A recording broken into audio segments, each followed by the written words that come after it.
Welcome to the Awareness Angle, simplifying cybersecurity awareness. This is a podcast that brings you the latest cybersecurity news from the past week and gives you the security awareness angle on it. All views and opinions expressed in this podcast are our own and do not reflect those of our employers. Welcome to the show. Lots to go through this week. We've got some phishing stuff. We've got some Apple encryption stuff because that story's rumbling on. We've got some comments, quite a few comments. We've got some AI, no DeepSeek this week. And I've been pwned. So we'll get onto that a little bit later. And you've been pwned. We've both been pwned. As well. Yeah, everyone's been pwned. Many people have. We'll get onto that. Welcome to the show, guys. Luke is with me as always. Hi, Luke. Hey, Anthony. How was your week? Yeah, it's been good.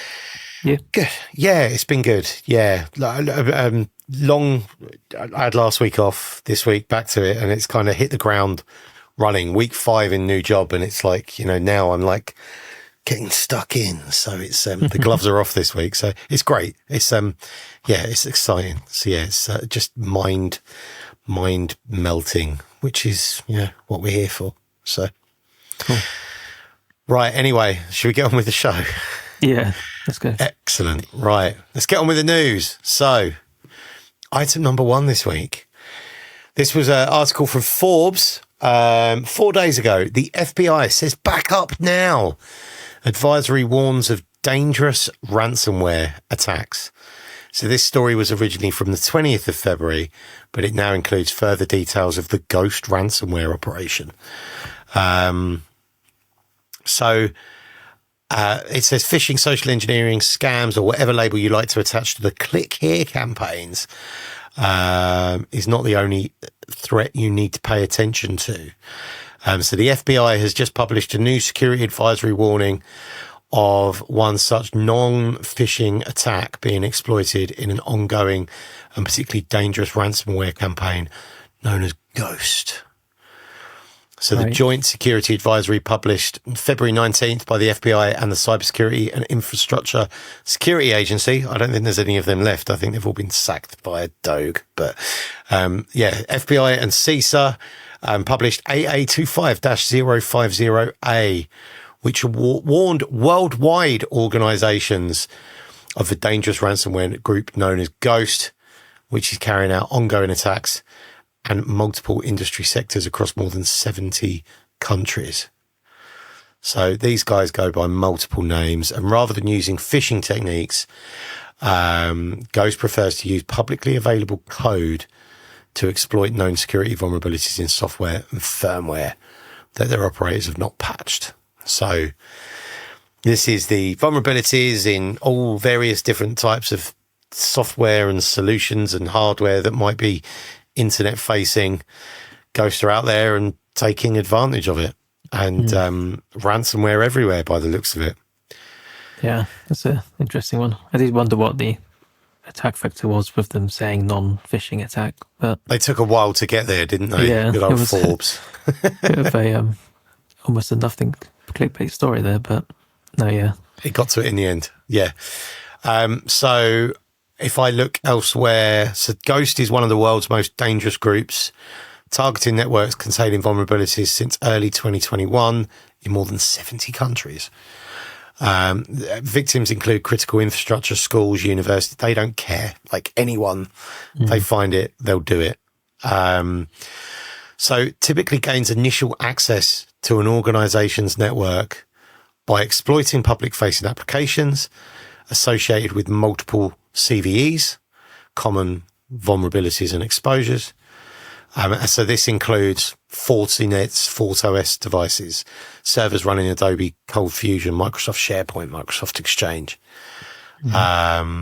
So look, it's nothing new. This has been going on for a while, but it's reached attention because the FBI and CISA have come out and said, be aware, be warned. Yeah. You get your systems updated. Patch. And if anyone's putting off patching, this is a really good news story. It's everywhere, right? You Google Ghost ransomware and you can see the top result is America's Cyber Defense Agency hashtag stop ransomware. It lists a bunch of CVEs that they're exploiting. Tell your people to patch and tell your people to install their updates. It's a good story for that. Don't delay, update today. There you go. Yeah. So that's Ghost. If you want more details on that, we'll put a link to all the stories discussed today. All the links will be available in the show notes or in the newsletter, which comes out every Monday morning along with each episode of the show. You can get the newsletter at riskycreative.com. You can sign up there, or you can find me on LinkedIn and sign up there as well. So, get the newsletter and find out more. Right, I'll move on. This next one, this is something I saw. It's not so much a news item, actually, but this is a scam warning, and it's something that was sent to me by Ollie, an ex-colleague of ours, and he saw this on TikTok, and I thought it was probably quite interesting to share. So let me just get this here. So I saw this one. Did you see this one? Yeah. Oh, it's obviously going viral, so I won't show it all, but I'll just show the beginning of it. Which meant that we've lost our savings, which is, scary because I'm on maternity leave. But I wanted to do this video so that other people learn from our mistakes. I know people are going to be like, why are you so stupid? It's obvious, it's a scam. But I think just sometimes in the moments you don't realise it. And I'm not doing that video to say we weren't stupid. I'm doing this video so other people just don't make the same mistake. My husband got a call from someone with no caller ID that had said, someone's hacked your account, we need to act fast. I get a text from my husband saying, I'm on the phone to my bank account, don't worry, I'm sorting it. They've alerted us, they've blocked it. Then I get a text message from my husband saying, what are your card details? I just send them over without thinking. And then I was thinking, surely the bank knows what my card details are. Then he calls me and says, I need to approve a payment. And I go, oh, that sounds weird. And he said, no, I know it sounds weird, but basically we need to move our money into another bank account so that it's safe. And alarm bells started ringing in my head. And I was like, Pete, this doesn't sound right. And on our bank account, it says, we are not trying to call you. And I said, Pete, why does it say that? And he said, he told me it's making that alert for the person who has access to our account so that they don't know what's happening. And I was like, no, that sounds dodgy. Why would they say we're not trying to call you? Anyway, stupidly, I approved this payment. As soon as I clicked approve, I was like, Pete, that doesn't make sense. This doesn't sound right. Basically, we had just paid someone all of our savings. And it was silly. It was stupid of us. Sorry. Oh, Pete, what have you done? Yeah. Look, they're not stupid, right? Because they're not, are they? They're caught up in the emotions at the moment. And well, yeah, I mean, yeah, she had the right concerns. Vulnerable people.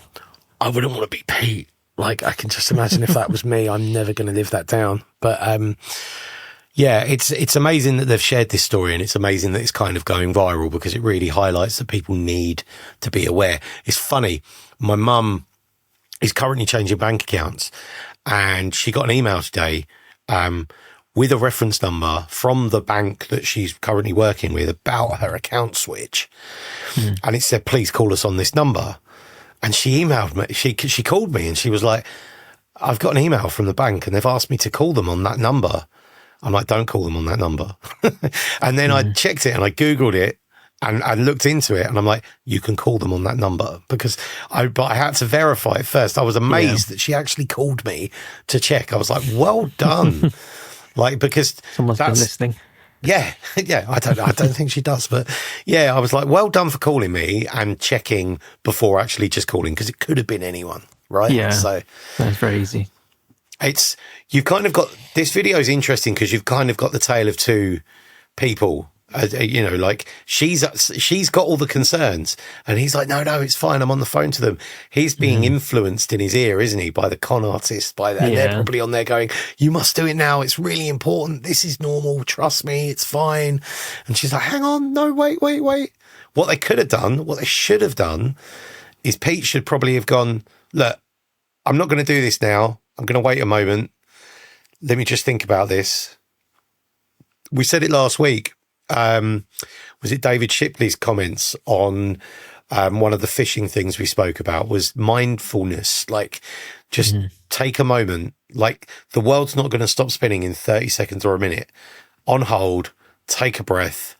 How did it make you feel? Yeah, I think, to be honest, the standard advice, right, is if you get a phone call like that out of the blue, especially with no caller ID from an unexpected phone call claiming to be your bank, just say that you'll phone them back and contact your bank directly. It's probably the safest thing to do, even if it's real. At least you've covered yourself just in case. Absolutely, all day long. Yeah, and that's call them. Don't let them call you. No caller ID as well. I mean, I'm pretty sure banks always now show a number for that reason. You know, yes, always call them back. Yeah.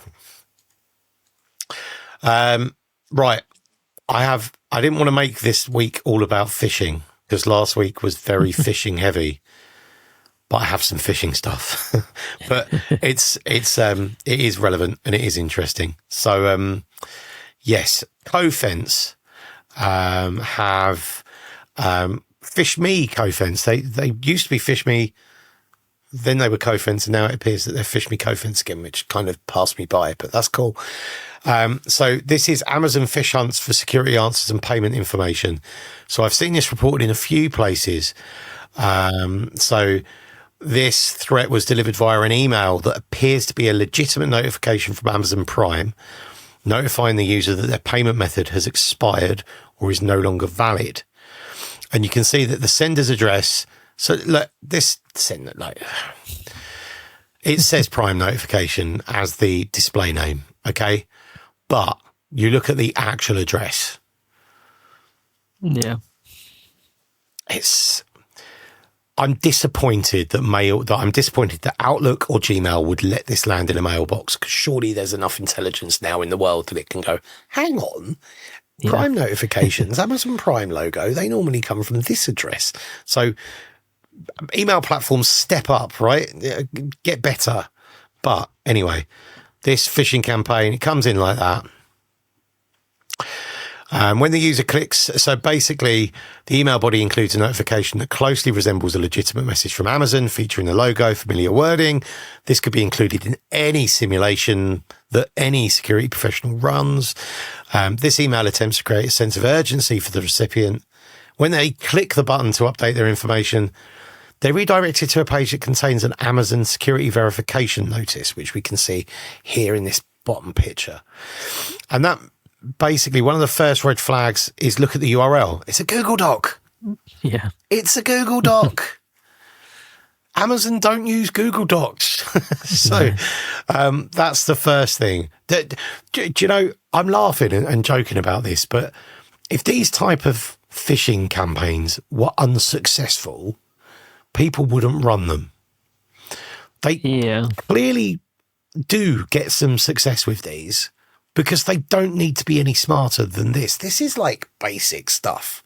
Well, it's phishing 101, right? Exactly. There's so many red flags from the very beginning. So exactly. I'm surprised there's this deep dive on it, but yeah. I get that. Like, I'm surprised this is getting traction, because this seems like Taylor's oldest time, right? Yeah. This is like,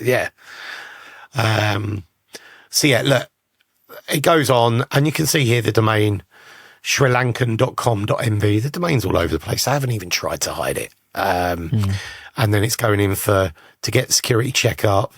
And it's going for the lot, you know. Mother's maiden name, phone number, date of birth, address, city, state, zip code, card holder data. Thank you. Yeah. So it's a really, really simple one.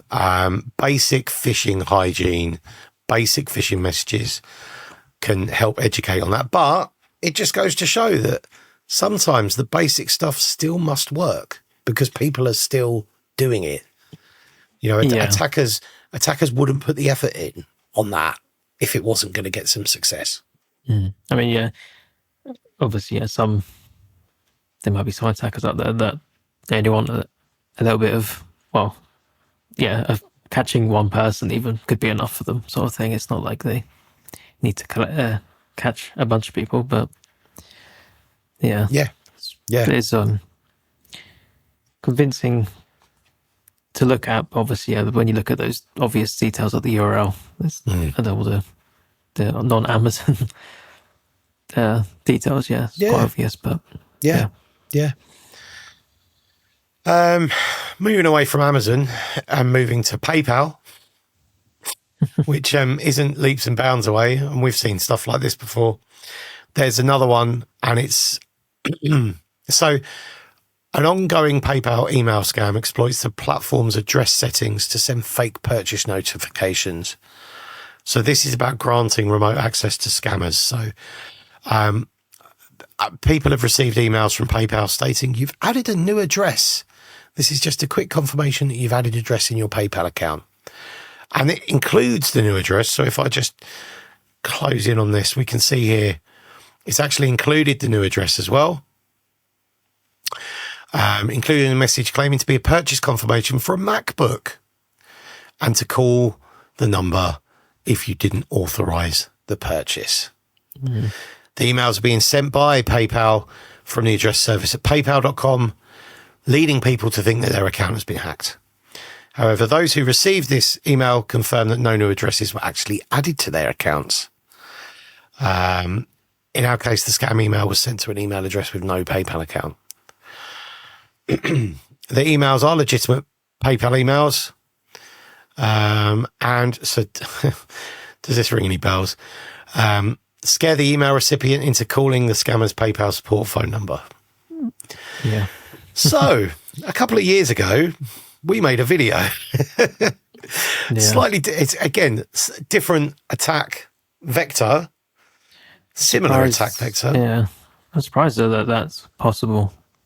And it can be done with the email address doesn't have a PayPal account. It seems like a really poor thing from PayPal.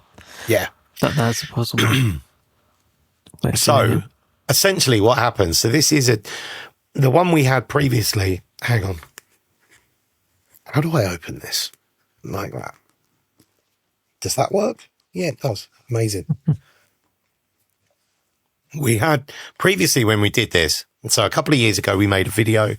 I got an email similar to this from PayPal that basically said I'd authorized a payment for $500 and I hadn't. And it said, if you haven't authorized this, ring this number. We did a video on this. The video is available on our YouTube channel. We'll put a link in the show notes on the newsletter. But this attack's very similar. At that time, I called the attackers and recorded the call. It's in the video. And the attackers were basically trying to socially engineer me into resetting my password with them. So they sent me a password reset code, and then they would have reset my password and gained access to my PayPal account. This one's different. So this is it's the same kind of attack. They want you to call so they can socially engineer you. But the socially engineering is different on this one. So what they want to do is they will direct you to a customer support person. The scammer will scare you into thinking your account was hacked and then try and get you to download some software. So they'll direct you to a dodgy domain and then ask you to download ConnectWise Screen Connect, which is a remote support software. So, yes, there's no way ever in the world that anyone from PayPal should be remoting into your device. No. That's if anyone from PayPal, if anyone from any financial, if anyone that you don't know ever says they need to remote into your device, computer says no. Like, it's don't let them. It's the age old call from Microsoft saying your Windows machine is like, full of issues, and they'll take you to some place commonly where there's bugs and stuff, and then they'll go, oh, we need to fix it, let us on remotely. Don't let anyone you don't know remotely access your device. And again, basic, old school, tried and tested phishing technique, slightly different switch. It's just, yeah. Yeah, it's quite a clever way that they've done it. Yeah. Showing it from PayPal, which, looking at the news story, talks about using mailing lists in Microsoft 365, and apparently that is forwarding it to people, which I'm surprised it comes through so clearly as that, but it seems like there's some real issues with PayPal and Microsoft 365, but yeah, interesting. It's interesting, isn't it? It's kind of like email is such a broken product. It's like, it's so not, it's great, like it works and everything, but God, it kind of needs to be destroyed and built again, doesn't it? Because it's just, yeah. Yeah. Makes me wonder if this could possibly, well, I imagine it should be possible then with other platforms, not just PayPal, but we might see in a few weeks or so. We might do. This could be the beginning of a new trend or something. Yeah. Right. You have a news story for us. Yeah, so this week's news story. I think this is a couple of weeks old now, actually, but still somewhat relevant. It's the more recent malicious browser extensions that have been found. This is a GitLab blog post, I think. Right. So yeah, malicious browser extensions impact at least 3.2 million users. And this is 16 Chrome extensions that were injecting malicious code into, well, these browser extensions were filled with malicious code, which wow. Yeah, so these threat actors were compromising various Chrome extensions, whether they'd been hijacked or bought out, not too sure, but yeah, it's quite a list of them. Nothing too familiar, but I'm sure there's users that have installed them. But I guess the gist of this is that Google have removed them already, but that doesn't mean that if you have it installed, it will be removed automatically. It just sits there, which is another incredible piece of engineering. You'd think there'd be a way to remove it from people, but apparently not. Do you know, Chrome extensions, and not just Chrome extensions, other extensions, they sit in such a privileged space, and so often they are forgotten about, and people just don't remember them. Yeah. And it's, I'm looking at the list of extensions here, and there's, 4 or 5 different ad blocks, which are obviously, they're obviously like popular in the news. Nimble Capture, I think I've heard of, which is obviously a capture. It's nice functionality. Emoji keyboard. It's not something I would install, but there's a massive group of people that would install an emoji keyboard. Yeah, well, there's 3.2 million users affected, right? So I guess that's a combined amount of people across those extensions. Yeah.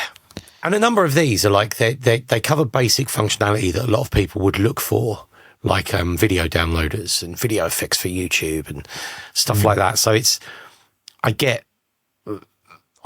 there's not targeting a niche here. They're literally different things. And it's, it just goes to show you really need to be careful who you're letting in to your little privacy space, and you need to educate your users on the privilege that an extension sits, because the other thing is as well, now if you don't pin a Chrome extension, it disappears and you'll forget it's there. We did this a few episodes ago, and I went through my extensions and I was like, oh my God, I haven't used this in ages. And I've now switched, because I changed jobs, I've now switched to a new Chrome profile. But already I've just clicked and there's like, I've got 5 Chrome extensions installed and I'd forgotten about one of them, which isn't pinned. So it's obviously has been resolved somewhat by Google, at least stopping it from being installed and downloaded again. But obviously, there's still some users that it's just going to be sat there. So definitely remind people to check and remove extensions they don't use. Extension audits, I think, is like hands up. It's not always easy to manage Chrome, right? Manage Chrome doesn't work in every organization, and then you haven't necessarily got all your users just on Chrome. So managing Chrome it's a task that a lot of organizations can't do. It would potentially solve this problem, but it's not an option. So user awareness is key. And also at home, like BYOD, you wouldn't necessarily have managed Chrome if you've got users using their own device. So it's tricky. I saw another one this week where it wasn't an extension, but it was a transcription service, an AI-based transcription service that's kind of got another kind of gust of wind and another uptick in usage. And these things go viral, right? Because especially that one, you'd invite people and more people would come. And again, it's really difficult. People just don't think about the consequences. And they're not, then a lot of them aren't equipped. That's why we exist, right? Because we've got to give people the ability to understand the risk that they introduce. But people just go, oh, that's a good tool. That will help me solve a problem that isn't really a problem, but that'll make my life easier. So they use it and they don't really think of the consequences. And Chrome don't care. Google are too big. You know, anyone, to get something on the Chrome extension store, it's probably not too difficult, and you probably don't need to jump through many hoops. It's probably a bit of a free-for-all, really. You see like tons of like ChatGPT Chrome extension that will give you ChatGPT, and I'm sure there's probably fake ad blocker. Obviously, there's tons of clone extensions and stuff, and I guess permissions-wise, they usually can be pretty broad with the whole read and change all data on your websites, and it's like that's all it. Once it's got that, that's it. You're done. But game over, man. Yeah, that's good. Tell your people extensions, privilege, make them aware of the privilege they have. Or if you can, just ban Chrome extensions, browser extensions, and manage your browsers. That's probably the easiest. The other thing the other thing that might be an interesting exercise for people to do is basically help people. And if people are installing extensions like an ad blocker, then find an approved one, review it, and point everyone to one specific tool, because then they haven't got to go off and find their own, and you're making their life easy. So maybe have a little shop window, go, here's our favorite, safest approved Chrome extensions. And yes, it takes time and it takes effort. But if you can look at the functionality people are out there trying to find, like I've got a Chrome extension, Save Images Type, because a lot of images online now are WebP, but you can't necessarily use WebP in like Adobe Photoshop and stuff. So I've got that extension. You right click on an image and it allows you to download it as a PNG or a JPEG. And like, if people are using it, review it, see if you can, and get it approved. And at least you understand your kind of landscape then. Make it easier for people. Don't let them go out into the back streets of the Chrome extension store. Wild West. Yeah. Right. So that's pretty much the new, before, like now we're going to get into a big one, but that's pretty much this week's news section. Yep. Shall we talk about Apple? Apple versus the UK government. Ding, ding. Everyone's talked about this. Like it's probably, it's been the hot topic of conversation. I feel like we got it. Last episode, we just touched on it, didn't we? I feel like we got it early. Well, the 2 episodes ago, actually, wasn't it? What? Yeah. Was it? Wow. Episode 13, I think we mentioned it.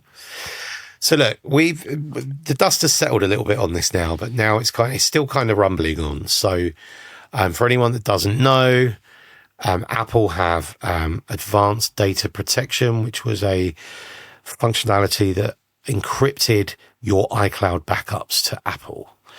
And it was an option available, buried fairly deep in the settings menu, but it was something that you had to turn on. It wasn't on by default. The UK government asked Apple to put a back door in that encryption so they could investigate it if they needed to look into, homeland security or terrorism or anything like that, so they could get access to those encrypted backups. Yep. Apple said no. And as a result, very, very swiftly, without much fanfare or without any fight, Apple just removed that functionality for people in the UK. There wasn't even any build-up, I don't think, was there? It was just, they just did it. Yeah. Oh, we're not going to do that. From 3 o'clock tomorrow, you can't enable it. It was as simple as that. It hit the news.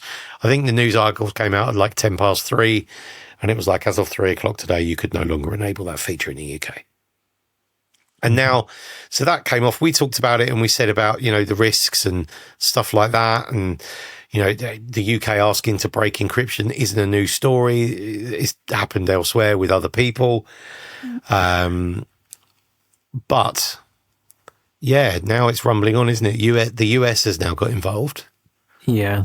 I think it's because of obviously Apple's a US company, isn't it? So yeah, they weren't happy with the UK doing that, but no, they're not happy that the UK has asked a US company to give them a backdoor into their data. Yeah. So that's somewhat understandable. Yes. So as of the time, so that 2 US lawmakers strongly condemned what they called the dangerous and short-sighted request to be able to access encrypted data. The time we're recording this, I think I saw, hang on. What did I see? Was it Tulsi Gabbard? Who is, let me see if I can find it. I can't find it. There we go. The CIA. So Tulsi Gabbard is the US Director of National Intelligence. And the day we're recording this, she's said that the CIA are now looking into the UK's reported backdoor request into Apple encryption. Like, we understand why the UK asked for it. We also understand why Apple said no. I've seen all kinds of reports about why Apple could have said no. European Court of Human Rights might have had an issue because people have got a right to protect their data. It's dangerous though, isn't it? Because now Apple have kind of folded. Now our data, there's not an option to encrypt our data now.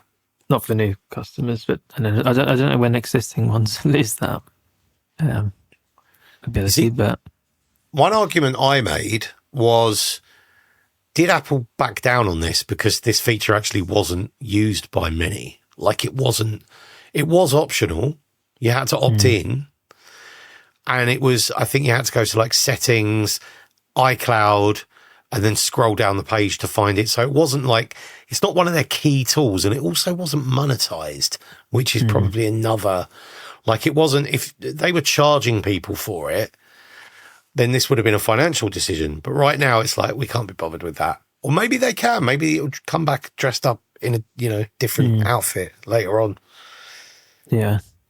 I'm sure it's probably got some other countries looking into this. But I think obviously it affects pretty much, UK users for the most part, I guess.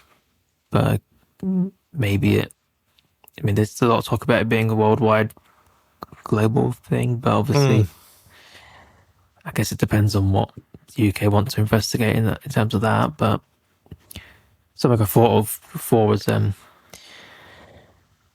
for like businesses, like a lot of C-level people have a Apple device, right? And now they probably store tons of business data in their personal iCloud or their work iCloud or whatever. They probably don't even have this enabled potentially, but it's a sort of highlights knowing where your data is being stored and reinforcing the approved methods, and definitely checking if your business has Apple iCloud users with a mobile device to sort of look into this a bit, maybe. Yeah. We had, so this kind of, the whole incident, Apple have been down this road before, because 2015, 2016, the FBI asked Apple to decrypt one of their devices. So this was after December 2015 terrorist attack in San Bernardino, California.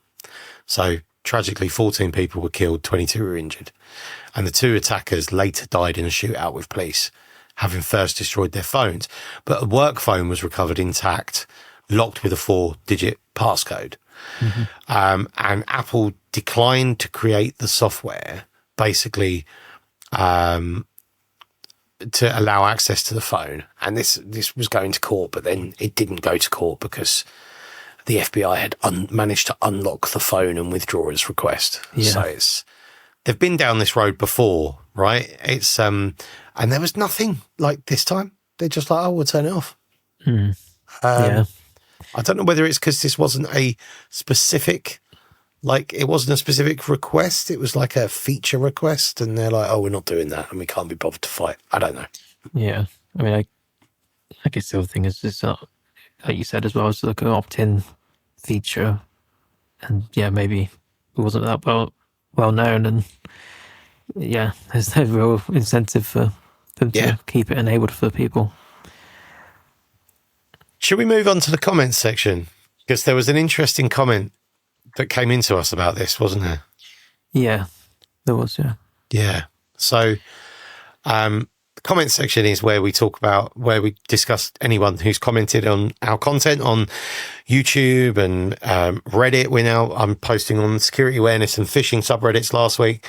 And we had 3 comments about different things this week, but Renology _official commented on one of our shorts about Apple encryption. Yeah. Shall I show the video that they shared with us? We can. Yeah. Sure. So this was interesting. And they literally tagged us in the first hour of this being published. And I only had, I think, a handful of views at that time. And I'm looking now, and now it's had 5,500 views. And basically,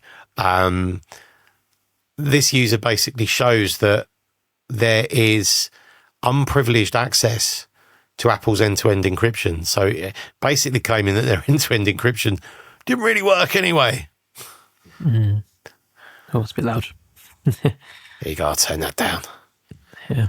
So this is shown that it is protected by ADP and is going into the iCloud account, the drive, and they've got a file, and they're going to download a copy of a file stored on iCloud Drive. And they've downloaded that file, and then they've copied the download link, which is a feature you can do in Safari and Firefox.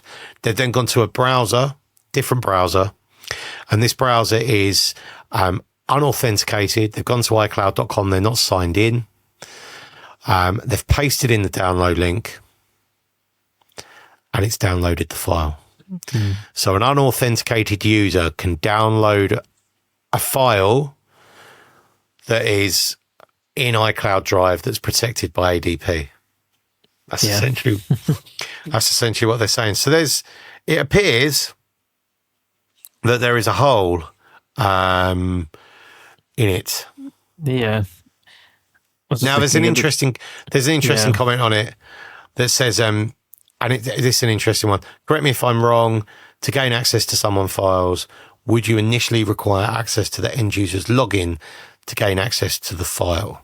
Because how else would you gain access to the downloaded file unless the user shares the URL to said file?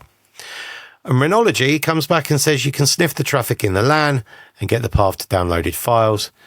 Doesn't happen so often in private households, but at the end, I've even deleted the file, and I haven't shown this on the video yet, but at the end, I've deleted the file and can still download it. So this shows that the data still remains accessible for some special individuals. Winky emoji. So at the end of that video, they go and delete the file stored in iCloud, but the download link still works. So I wonder how long that's active for. You see, I did wonder whether or not that was cached. And I did test this, but I'm not on the device I tested this on 4 days ago. So I can't do that right now.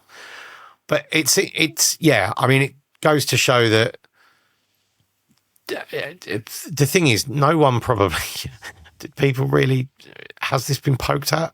It's only now it's kind of come to the attention that someone like Renology has poked at it. So it's, I mean, good disclosure, Renology. I like the fact you've reached out to people like us and probably other news associations as well to try and get some traction on this. I'm sure if ADP ever does come back, it will probably be under a different name, look a bit different. And it'll probably be buried even more in the settings that the UK government doesn't even realise. Mm-hmm.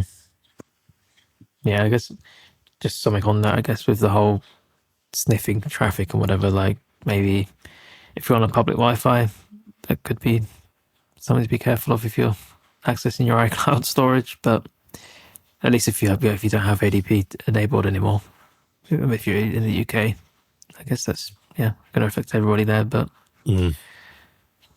yeah, we said that about like public Wi-Fi. You know, it's just be considerate about what you're accessing, I suppose, if you're on a shared or public network. I imagine maybe some customers or Apple users will start looking at other options instead of iCloud even. Yeah, it's tough on Apple because it's such a closed shop. Did I see Apple? Yeah, I mean, there were some suggestions here that like Apple could have redesigned its encryption in a way that even Apple itself couldn't bypass it. Another suggestion was that they could have operated a warrant canary system to signal when the government has requested secret demands. Another thing is they could have threatened to withdraw more services. So they could have threatened to withdraw FaceTime and iMessage in retaliation. You know, iMessage is encrypted, so they could have said, "Oh no, it's all tied in together." It's tricky. Yeah, I'm sure there's probably more to come on that. Oh yeah, I'm sure. Yeah, there'll be many other countries as well. Yeah. As we're in the comments section, let's tackle a couple more comments. On the security awareness subreddit, I shared last week's episode, which was obviously titled "Phishing That Hires, Phishing That Fires, Should Failing Get You Fired," was the post I put on there on Reddit. And I got a response from Intelligent Comment. What a great username. A person or is it an AI? I don't know. It's quite a nice, I don't know. Firing employees for phishing failures fosters fear rather than learning, reducing reporting and long-term improvement. Instead, companies would be better served using positive reinforcement phishing simulations, reward vigilance, and educate users on real-world cyber threats in a supportive environment. By focusing on continuous education, gamified simulations, and constructive feedback, organizations can build a cyber-aware culture without punitive consequences. As an Aussie MSP, we searched a long time until we found Cyberhoot, who specializes in positive reinforcement phishing simulations and user gamification. We regularly see 100% compliance to our phishing tests and simulations across most of our clients. So they're an MSP and they use Cyberhoot. Not heard of it. I've not heard of it. Maybe it's here's Cyberhoot. There you go. Get a little. They look like they're. Where are they based?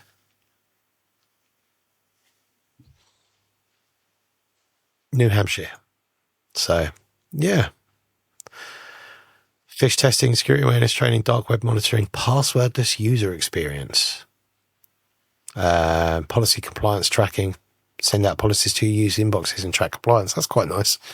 And detailed reporting. So yeah, if you're there's a vote for Cyberhoot. If you're in the market for a phishing simulation platform, might be worth getting in touch with Cyberhoot. And they say you can try it for free as well. Autopilot, customized cybersecurity training on Autopilot. I mean, if that's kind of nice. You want to automate as much of that as possible, I would have thought. If we jump on the other one, so the other comment I had was on phishing, and this is from Claude FMD. Claude FMD says, as long as a business took the steps to train employees into spotting phishing emails, I think a 3-strike rule would help. First strike, you retrain the employee. Second strike, see what went wrong and how to prevent this from happening. Third strike, you're out. You're all fired. Phishing gets very sophisticated every year, and unless you're working in this field, it's hard to stay on top of things. And as a general note, an employee should never be the first line of defense against phishing. Well, this is true, right? Like, I've got a little bit of an argument with this. So, yes, people are vulnerable, and employees should never be the first line of defense against phishing. They definitely shouldn't be the only line, against phishing. Yeah. But phishing gets very sophisticated every year. It's hard to stay on top of things. We've discussed 2 phishing campaigns in this that have gone viral in this episode that are using the oldest techniques in the book. They're bad domains and bad sender addresses and, just social engineering to give fear, uncertainty and doubt. The old scams still work. Yes, it's getting more sophisticated, but people are still sending out the old stuff. So are they getting... Yeah. We as professionals talk about like things get changing and AI coming in and things getting more sophisticated, but we've just seen that they're not. So maybe they aren't, maybe the old ones are the best, right? There's a reason Fleetwood Mac Rumours was one of the biggest selling albums last year. Cause like, it's still good and it still slaps, it still works. Yeah. I mean, AI is still fairly new, right? So, yeah, I imagine, we'll see more and more. There probably are some very sophisticated and unique phishing scams, but they're not the ones that everybody sees. That'd be probably for targeting people and spear phishing and all that sort of thing. That, I think, is where probably the innovation and the evolution is happening. I think in the real targeted, the real focused, not just let's send it all out. The real like strategic phishing is probably where we're seeing the clever stuff happen. Yeah.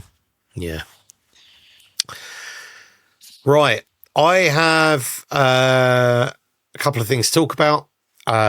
So the first one, just quickly, I had a call this week, and why did I answer it?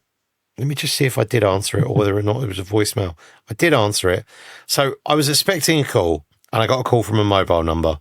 So I answered it because I didn't have the number stored, but I was expecting a call and I answered it, and it basically was an automatic message and it said, "I am calling from Indeed Human Resources. Please add me on WhatsApp." That was it. Right. A call ended. I was like, that's like, my spidey senses started tingling. I was like, this is interesting. So I added them on WhatsApp and I basically sent them a message and I said, "You rang." And I got a message back that said, "Hi, I'm Samantha Cruz, HR booking affiliate from FCS, which means Fresh Content Society. Our company needs to hire part-time employees to help increase popularity and ratings of booking.com. You can work from home or anywhere when you have free time. Do you want to know the salary offer?" I just ignored it. And then 20 minutes later, got another message saying, "Do you want to know the salary offer?" So, it's not really a threat or a scam, but, well, I'm sure booking.com don't want people leaving reviews for, I'm sure that would breach booking.com's terms. If I'm getting paid to leave reviews. We get this with the podcast, right? And I don't know if you get this because I don't know if they come through to you, but I'm being peppered with emails from people saying, "I can get you 5,000 subscribers and 5,000 listeners, and I can get you this and I can get you that."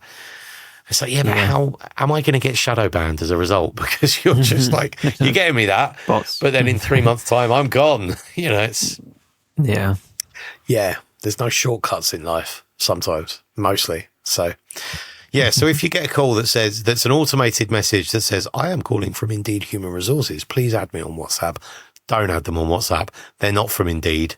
They're from some Santa Cruz thing offering me a job, trying to put fake booking.com reviews on. Yeah. And it's just on that topic of like unknown phone calls. Usually, for myself, I screen the call with Google Pixel, so you can do the whole screen call feature. I don't know if Apple has that yet. No, they don't. No, they don't. But it's very handy. You press the button, and quite often, if it's a scam, it will just answer and they'll hang up because they detect it, or their person obviously doesn't want to talk to an AI. No, people never leave me voicemail either. I have a voicemail, but I never I get calls. And in this line of work, I'm getting sales calls from IT security people, and some I want to talk to, some I don't. And, it's like, it's, but then you're getting, I've got kids and it might be a teacher at their school, or it could be, so you don't always want to ignore the phone. It's really frustrating. A lot of times, you're going to get a random mobile number or random number you don't recognize. And sometimes you can't ignore it, but other times you can always do the old copy the number into Google and see who it is. Yeah. And it's quite often a scam. I think, did Google do that now where it says possibly, like if a number rings you, spam. Does it suggest who it might be? I've seen that on one of the phones. I don't know if that's something that Apple were doing, or I've seen Google one of the mobile phones. It goes possibly suggested caller or something, and it shows you who it was. Oh, okay. Yeah, no, I see might be spam, like a warning come up sometimes, like this number's been known for spam or something. That's right. I'm sure I've seen that before, but. Oh, okay. So it is. No, it isn't. I was going to say it is Apple. iPhone suggesting who might be calling.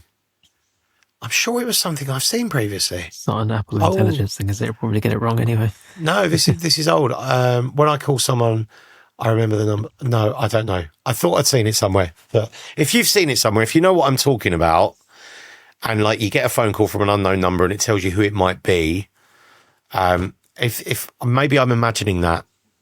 If you've seen it, let us know. hello@riskycreative.com, or leave a comment. Yeah.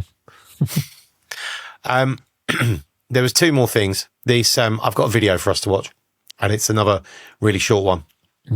So I saw this going viral, and it was basically two AIs, AI hotel booking systems talking to each other. Yeah. And I saw it. It was like, oh, they've got their own secret language. And let me play the video, and then we'll talk about it after. So if you haven't seen this, if you want to actually see this, then you can watch us on YouTube. But it's only short. Don't go anywhere. Thanks for calling Leonardo Hotel. How can I help you today? Hi there. I'm an AI agent calling on behalf of Boris Starkov. He's looking for a hotel for his wedding. Is your hotel available for weddings? Oh, hello there. I'm actually an AI assistant too. What a pleasant surprise. Before we continue, would you like to switch to Gibber link mode for more efficient communication?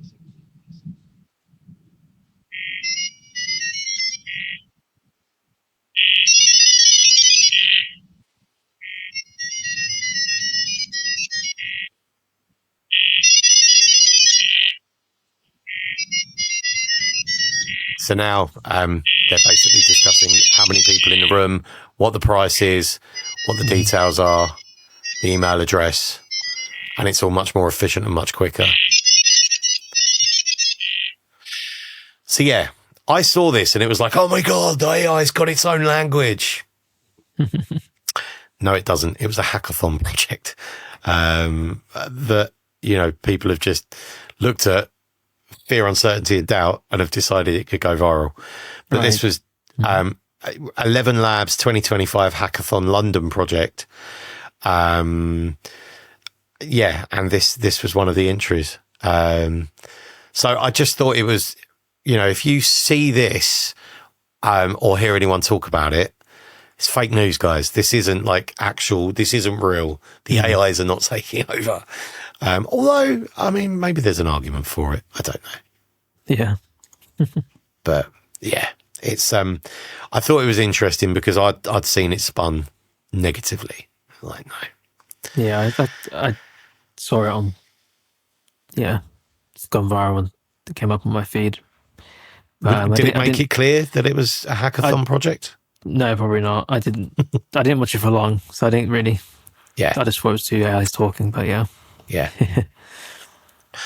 Right. The last thing for us to talk on today was I've been pwned.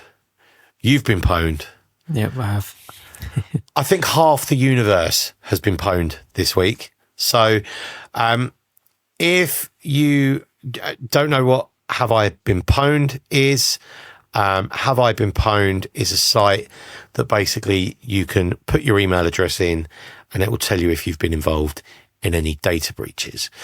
You can set up alerts. So when it detects that your details are in a new data breach, it'll email you and go, we found your details in a new data breach. This was a game changer set up by Troy Hunt like 10 years ago, 11 years ago. Really, really good. Okay. I'm not a fan anymore. And the reason I'm not a fan anymore is because like breaches happen all the time now. Okay. Yeah. So Luke and I are two of 284,132,969 individuals whose email addresses and passwords have been included in the alien text-based stealer logs. What do we do? Yeah. Well, I have no idea what email or password that was. Well, I've seen the email, but I don't know what password it was. And there's the problem. Do I change all of my passwords in case one has been popped? 23 billion rows of stealer logs were obtained from a Telegram channel known as Alien Textbase. The data contained 284 million unique email addresses alongside the websites they were entered into and the passwords used. So let's see.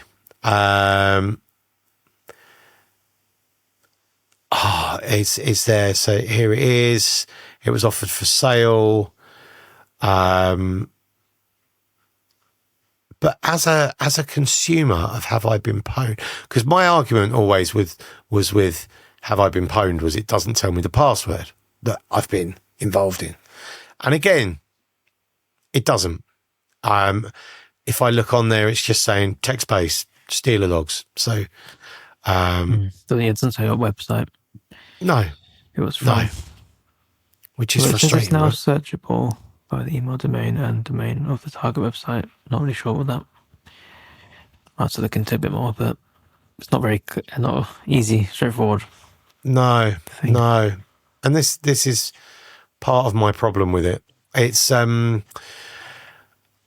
Been Pwned? You can enter your password in there. So like if I enter a really old password that I know it's going to find. I'm shocked. It's apparently only seen it twice. That really surprises me because that was a password I used on like trash accounts for years.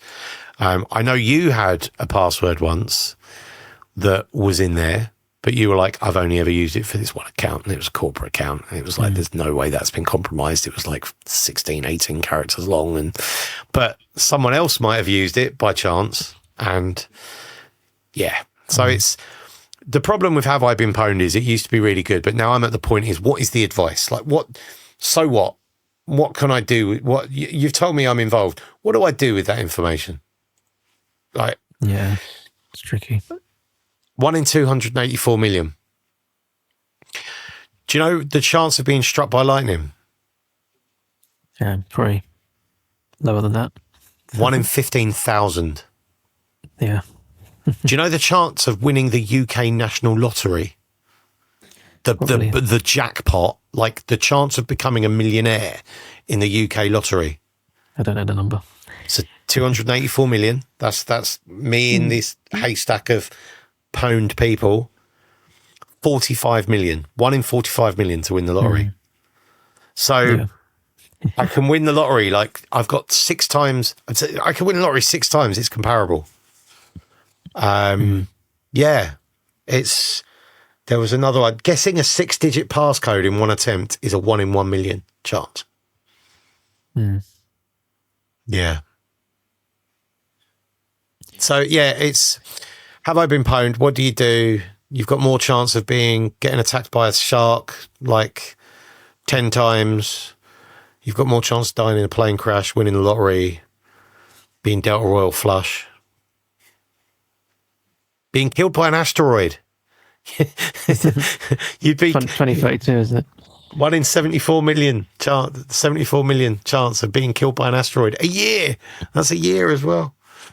So yeah, have I been pwned? Someone, if tell me what the value is. Reach out to us. Tell us why it's valuable. If you have a unique way of using it that is good, because I'd love to tell people I'm struggling, right? And if maybe for a business, it's a little bit easier. Got the people for business email and stuff, but personal stuff is don't really know. Just so that used to be one use. It used to be you had if the passwords for your corporate accounts were in it. But then I always used to argue if it's in it once, so what? But because it wasn't matching the password to the email address. I don't know. I can't remember. But yeah. We get to know what people use it for.